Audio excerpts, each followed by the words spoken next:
ассалому алайкум дӯстони азиз, хушомадед ба канали Dom TJ. Дар имрӯзанавор мо 13 хонаҳои фурӯшӣ аз Душанбе ва дигар шаҳру ноҳияҳои Тоҷикистон мебошанд. ҳатман лайк монед, подписатсия кунед ва дар комментария фикри худро оиди набор нависед. Агар шумо хонаи фурӯшӣ доштагӣ бошед, ба рақамҳои барои реклама буда танҳо дар WhatsApp сурат ва маълумоти хонатона роӣ кунед барои эълон. Агар шумо хона гуфтеста бошед, дар комментария нависед чӣ хели хона ва аз куҷо ва то чанд сомона барои шумо дар кор. бисёр бад гап намезанем дӯстони азиз, рафтем. салом дӯстон, ва пеш аз саршавии навор як эълон. шумо метавонед барои занҳои оилатон либосҳои исломии ба маънии зеборо бо нархи арзон ва сифати беҳад баланд харидорӣ намоед. дастафкаи бепул ба тамоми кунҷи дунё мерасонанд. марҳамат, дар YouTube каналшон Саломат Муслим Шоп обуна шавед. ссилкаш дар комментарияи видео. нависан ва заказ кардан мардҳода мумкин нест, танҳо занҳо нависан ва заказ кунанд. мегузарем ба якум хонаи фурӯшӣ дар шаҳри Душанбе дар Гипразем ҷойгир аст. доми 9 этажа мебошад. дар 9 ошёнаш духонага квартира бо масоҳати 65 метри квадратӣ, бинои новостройка, хона худаш бе ремонтай, коробка. иҷода соҳибаш мега ки хонае мешавад ба ҳазур се хонага карда, ҳо мешавад квадратураш позволят мекуна, лекин хубаш и кора накунед, чиба ки хонаҳото майдача мешава. ояндада и хонаи фурӯхтанда камтар мушкил мешавад, чиба ки айни ҳол мардумда бисёртар хонаҳои калон махулай кушод боша. нархаш 188 000 сомонӣ савдоям мешавад. дома худша дару трезоша аллакай часпондагиян, ремонтам карда мешавад. як хонага квартира дар сеюм ошона бо масоҳати 42 метри квадратӣ ҷойгир аст дар 13 микрорайони шаҳри Хуҷанд назди мактаби 23. дом новостройка мебошад. хона худаш коробка бе ремонт. нархаш 165 000 сомонӣ савдоям мешавад.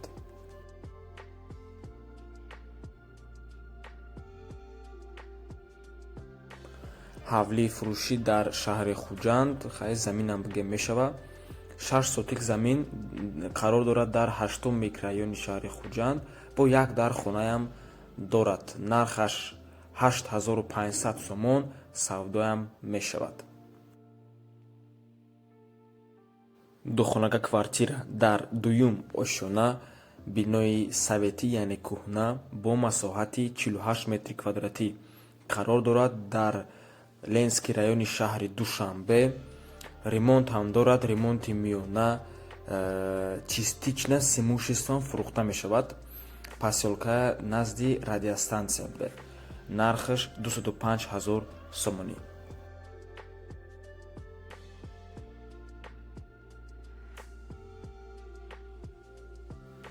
хонаи фурӯшӣ коробка аз шаҳри Бухтар, як хонага квартира дар 1 ошона бо масоҳати 36 метри квадратӣ, бинои новостройка мебошад дар пеши мактаби 12.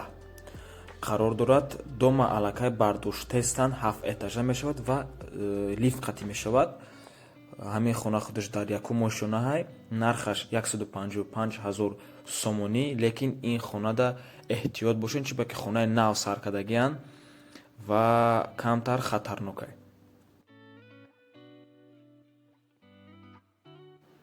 як этажа ҳавлӣ дар 4 сотик замин бо 5 дар хона қарор дорад дар 14 микрорайони шаҳри Бухтар, маҳаллаи Умари Ҳаём. нархаш 235 000 сомонӣ савдоям мешавад. алишам мешавад. метавонед ба ҳазур вариантотона пешниҳод кунед. 6 сотик замин 4 дар хона бо масоҳати 120 квадрат дар ноҳияи Ҷайҳун, шаҳраки Дӯстӣ, кӯчаи Борбади Марвазӣ. об, свет, документ, ремонт 100% назди канал ва роҳи калоне. кухня ва ҳамом дорад. термус, ҳавз, дегдонхона дорад. контейнерам дорад. нархаш 33 000 сомонӣ ва рубл дар рӯи экранай. рақамҳои соҳиби хона барои маълумоти пурраям дар рӯи экранай савдоям мешавад. як хонага квартира дар 4-ум ошёна бо масоҳати 42 метри квадратӣ қарор дорад дар 3-юм микрорайони шаҳри Турсунзода назди детская стоматология, фарфоровый завод. бино аз 1-ум ошона то 12-ум ошона бо ғишти пухта сохта шудааст. об аз боло ба поён меравад. аз ҳамин сабаб об ба ҳамаи ошонаҳо бемуаммо мешавад. бино 24 соат дар назорати камера мешавад. ба бино бо чип медароянд. ин муҳофизати ҳар як шаҳрванд аст. дар ҳар як блоки бино 2 то лифти замонавӣ ҷойгир мешавад. дар қафои бино барои кӯдакон майдончаи бозӣ мешавад. дар наздикии бино бозорча, махозаҳо, мактаб, клиникаи хусусӣ, дандонпизишк ва ғайраҳо воқеъ аст. нархаш 171 000 сомонӣ савдоям мешавад, алишам мешавад.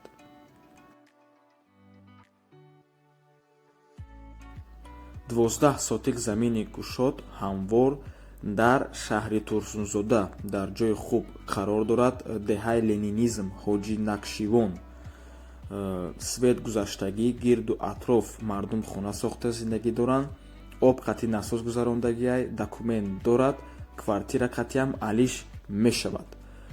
нархаш 130 000 сомонӣ савдоям дорад.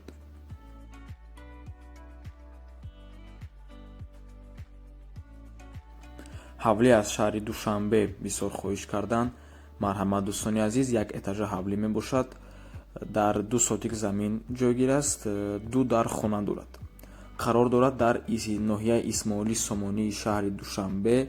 дар вазъияти хуб хона қарор дорад. гараж барои мошини майда дорад. ҳоҷатхона, ҳаммом ва кухняаш нав сохтагӣ.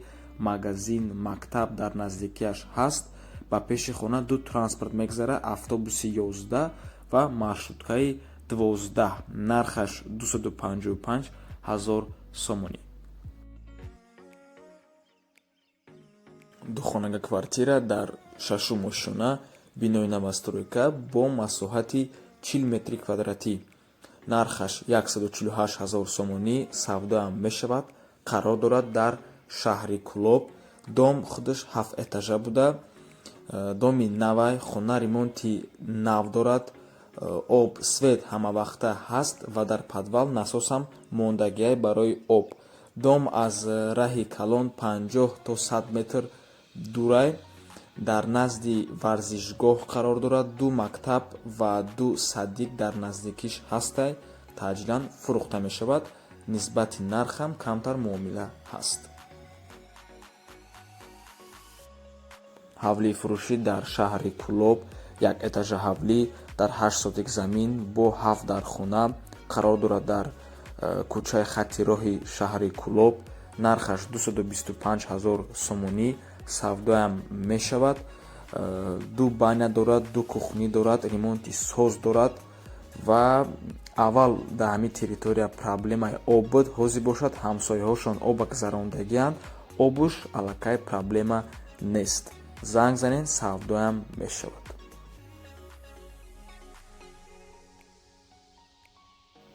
квартираи фурӯшӣ дар шаҳри Душанбе.